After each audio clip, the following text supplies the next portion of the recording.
am in the dirt right now. You know, my feet are messy. I'm not used to this. I wear a suit to work every day. How much better could it get than this? I grew up a pretty privileged life. My parents didn't have it as easy. They were an interracial couple in the 80s when really that wasn't the most popular thing at the time. There are family members who didn't even attend my parents' wedding. I moved to Washington, D.C. the day after I graduated college, and I got to work. When I told my office that I was coming, I was like, they're gonna make me quit right now on the spot. My boss could not be more excited. She said, you're gonna go, you're gonna win, and she's obsessed with my dating life. She said, you're gonna find a wife too. I think a Survivor auction is an iconic event that I have to make it to because I have to prove the margarita curse wrong. Anyone who drinks a margarita goes home the next night. That's not gonna happen with me. I love my happy hours in DC, and so when I get the chance to get that margarita, I'm gonna drink it down and then be sure to win the game after that.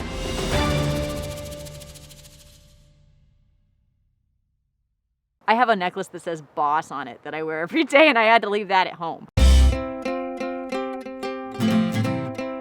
My company does running biomechanics analysis and physical therapy for runners, and we're super successful. I got into music in my 40s. I bought a guitar and wrote my first song all with just one chord because that's all I could play. And so I made a YouTube video, and the first comment I got was from this woman talking about my clothes being too young for me.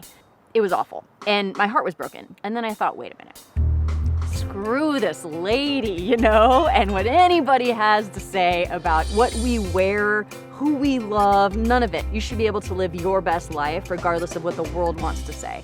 And so I decided to lean into that whole idea and name the band Trashy Annie. Just say, screw it. You think I dress too young for me? Okay. You know, I'm gonna get on stage in my tutu and my sparkly bra, and I'm gonna do exactly what I wanna do. And Survivor does the same thing. I think it gives an outlet for people of all walks of life, all shapes and sizes, all experience levels, to come together and try to do this crazy thing that none of us understand.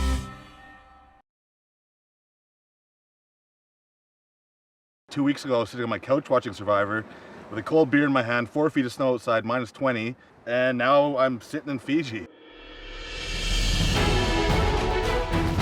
I grew up in a place called Regina, Saskatchewan, and moved to Australia just out of high school. I went there to play professional ice hockey. Did that for a year, got injured a couple times, had to shut that down. Ended up touring around with a male review show. Got to dance for thousands of women every single night, and yeah, terrible job though, terrible. Not fun at all. I married an Australian girl, brought her back to Canada, and that's where I live currently. Before I applied for Survivor, we were trying to get pregnant, 4.5 years of trying for that. Finally gave up, I applied for the show, and during the application process, we got pregnant. I gave her the option to bow out to be there, but she said, no, you gotta go and bring that money home and we'll have a family waiting for you. Now the sad thing about this is my dad has a medical condition right now called glaucoma, and his doctors gave him to the end of this year until he loses eyesight permanently, so season 49 will be the last season that he gets to see, and his son's gonna be on it. I have a lot in my back pocket here that I'm playing for. If I'm feeling down in the dumps or if I'm feeling vulnerable at the time, I just gotta think of what's waiting for me back at home.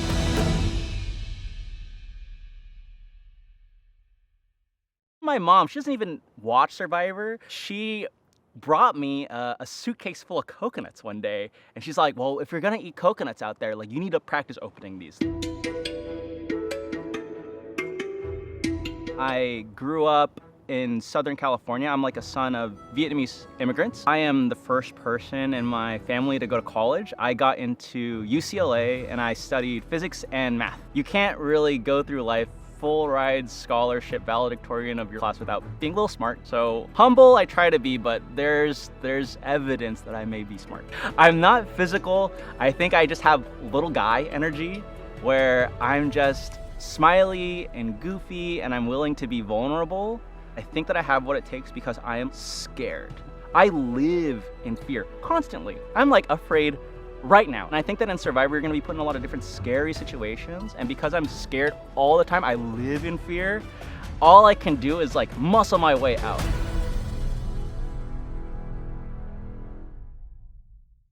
I'm sorry, I'm sweating so much. This is day 0 and I smell horrible.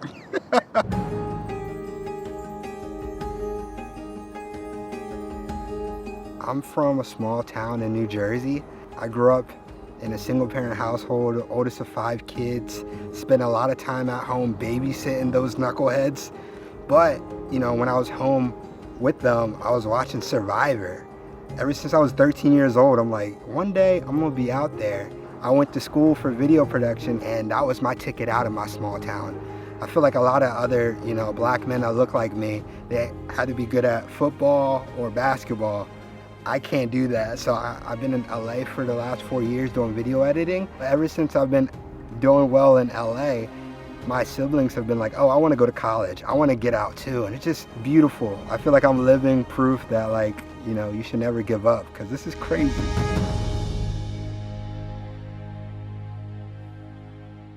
My spirit animal are panda bears. They're big and they're fluffy, but they have really sharp teeth and claws, and you would never expect that.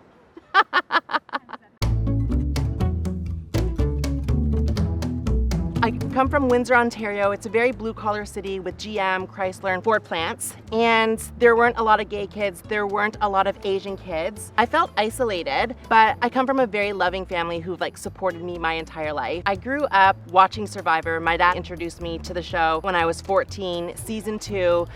It was something that we always watched together. We always disagreed on who we liked. He always liked the brawn, the strong male, and I always loved an underdog female. My mom doesn't know that I'm here. I want my mom to be watching Survivor and seeing me come up in the credits. She will love it so much. I'm a really big fan of astrology. It's how I'm able to understand people, how to adapt to them. I want to be the first male Taurus to ever win Survivor.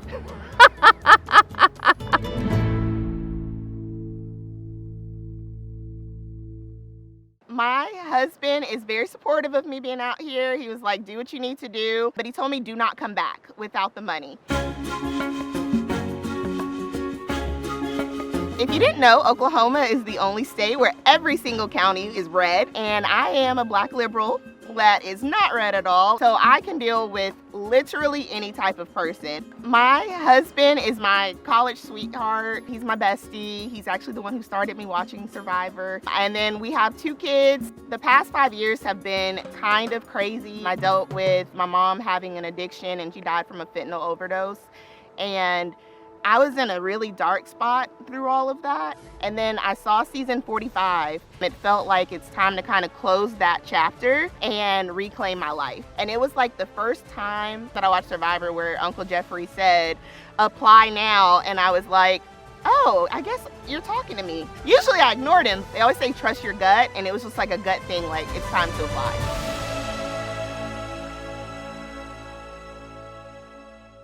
Every time I go outside, somebody compliments my hair. And it's just I think this look just makes me a lot more approachable.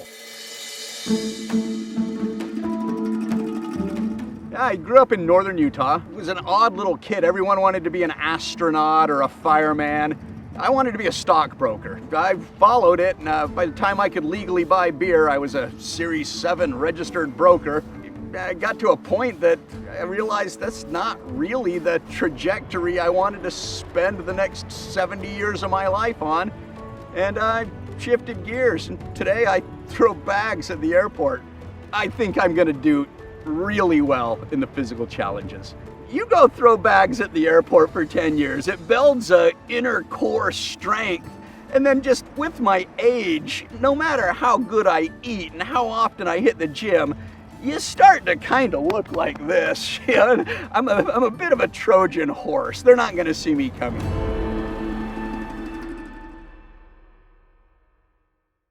I put people off at first. They think I'm gonna be a mean girl or standoffish. I feel like I need to remember to smile so I don't have RBF.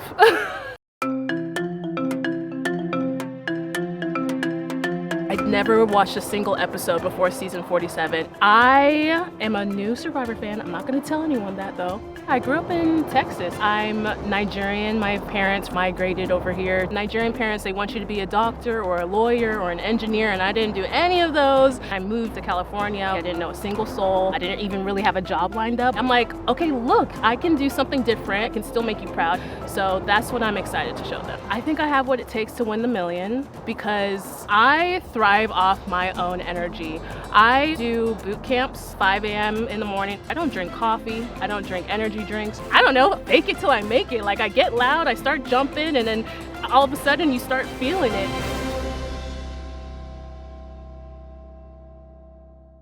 I actually learned how to swim because I knew if one day I'd got on Survivor, I didn't want to be the black guy who couldn't swim.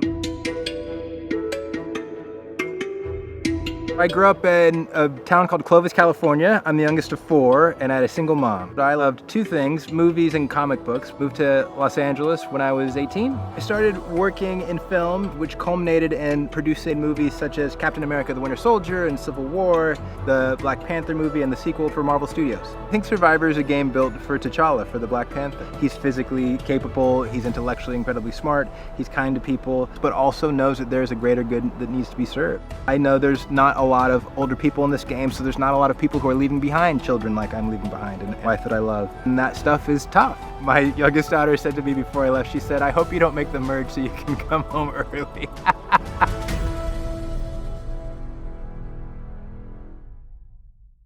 There's like a lot of straight people here. So I think like adjusting to like being around a man with a 6-pack is a lot for me.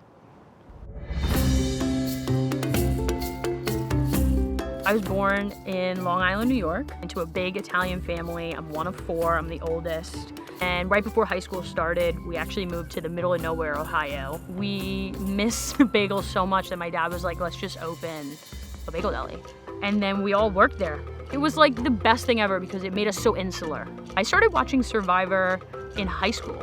It was season 28, Cagayan, that got us hooked. I can see Wu stealing Spencer's note right now and being like, through the jungle. The show has kind of evolved as I've evolved into adulthood. I watched it in high school with my family, and then when I moved away to New York after college, and now in Philly with my girlfriend. It's like our Wednesday night activity. Survivor right now is the perfect way to just lean into being a kid. And I need that right now. I want that right now. Because I am a kid, and it's my favorite thing to be.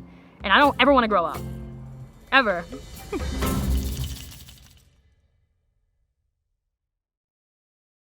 To normal people, I'd say, my name's Rizo. But to all my friends and family, I like to go by the man, the myth, the legend, R-I-Z-G-O-D, Riz God, baby. Both of my parents originated from Albania and immigrated to the States. They're both blue-collar workers, and I still proudly live at home with my parents, trying to help support them. My brother was diagnosed with autism at a very young age, so he kind of had life rough, didn't really have many friends, so I was his best friend, which is a badge of honor I take proudly. I want to come here and be the best. Like, I want to be on that Mount Rushmore. I want people to watch this season and say, wow, that Riz God kid left an impact on Survivor. Like, I want people to know that they can dream big, and when they dream big, their dreams do come true, because look at me. I always said I wanted to be on Survivor, and here we are 15 so years later from when I first saw the show. I'm here on the beaches of Fiji.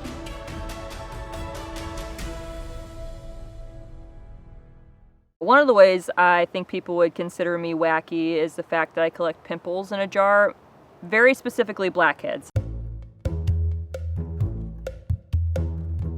I actually grew up in a small country town in North Carolina. Neither of my parents are from North Carolina. My dad's from California, my mom's from Jersey, so kind of stuck out like a sore thumb just naturally. In the South, if you're a woman, you stay in this lane. If you're a dude, you stay in this lane. And I didn't really fit in either lane. I joined the military straight out of high school and then deployed to Afghanistan shortly after. One thing that the military did teach me is embrace the suck. So when things are extra sucky, I'm extra happy.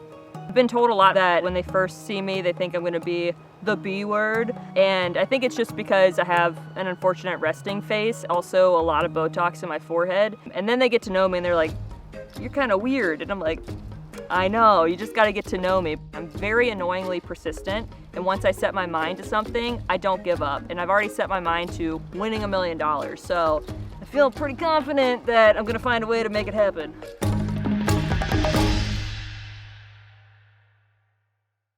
I know that I probably come across as someone who doesn't like the outdoors, who doesn't like to get dirty, but honestly, for $1 million, I've done a hell of a lot worse for a hell of a lot less. I was a happy surprise for my parents. They were young and they weren't necessarily prepared to have me. So when I was born, they were on welfare, but they worked their butts off to give my brother and myself like literally any opportunity we ever wanted. I wanted to make a positive impact in the world, and I thought that my best way of doing that was to become a journalist. And after about 10 years, I was very burnt out, and I decided, let's leave that chapter behind. So right now, I'm actually working as a marketing specialist for my parents' company. My parents still helping me out. I'm 31 years old. Have a strategy going in. I'm gonna create as stressful of a situation as possible, even for my allies. So I'm gonna sow like seeds of paranoia. I'm not afraid to take someone's jacket in the middle of the night and maybe misplace it, and I'll have the shoulder to cry on when they're ready to talk to their daughter or their best friend or their confidant.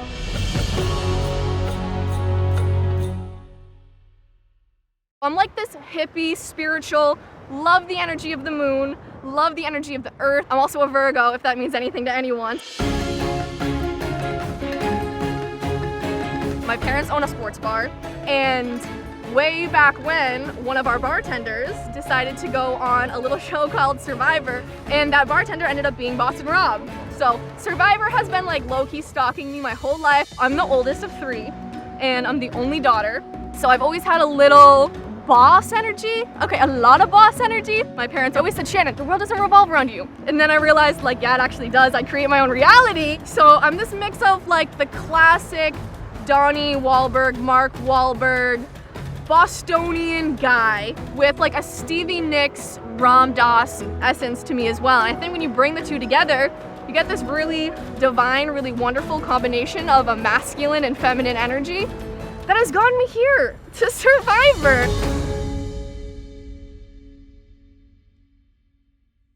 The first thing I want to do is have a dominating alliance. And I'm going to start by picking the biggest guy or the biggest girl in my group and having them be my meat shield.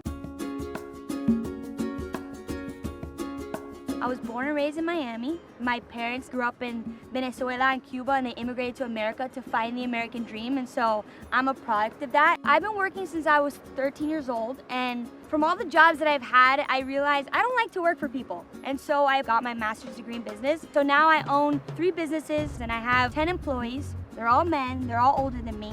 So I know how to deal with putting people in their place. I want people to look at me and think, there's no way that this girl's coming for me. And if she is, I'm not worried about it. And then that's when I'll strike hot and they're out of this game. I started watching Survivor when I was 7 years old. My grandmother was actually the biggest fan of Survivor, which is funny because she was a Cuban immigrant who didn't speak a lick of English. But Survivor taught her how. We watched the show together and she thought Jeff was the hottest guy on the planet. When I would tell her that I wanted to play this game, I would tell her, Lita, I'm gonna bring home the $1 million. And she's like, don't worry about the money, just bring home Jeff.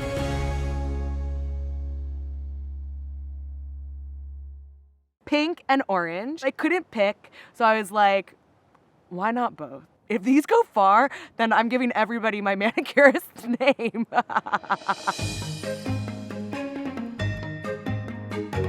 I live in New York City, went to business school, and I've been in corporate America since I graduated undergrad. I'm in these New York City streets dating, which is sometimes great, sometimes so much fun, like you never know who you're gonna meet out. And then sometimes it's like you're getting ghosted and you wanna like text one of those boys like, how dare you do this to me?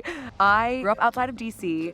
I'm the oldest of 4 children. I've been watching Survivor with my family since elementary school. I remember watching Rob and Amber canoodling on screen, and my mom being like, I can't believe they're showing this on TV.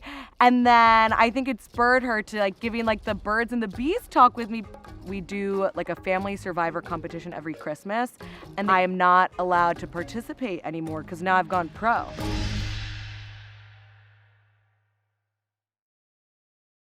Survivor is like a deep space exploration mission, except instead of a bunch of highly trained astronauts, you have 18 rascals that are conspiring to jettison each other outside of the airlock. I grew up in Denver, Colorado. I was kind of a nerd growing up. I am currently an aerospace engineer, and I work with NASA on tons of different studies, trying to get humans to go to the moon and Mars and beyond. On the side, I'm a musician, and I've been making music for my entire life. Survivor watch party, let's go! I have a dog. His name's Rupert, after Rupert from the Pearl Islands. I just fell in love with Rupert during COVID, and Rupert's season was the first one I watched. I have a beautiful girlfriend. She's the one that encouraged me to stop talking about applying. Every time Jeff is there, like, just apply. I'd be like, I could win this game. I could play this game. She's like, then do it.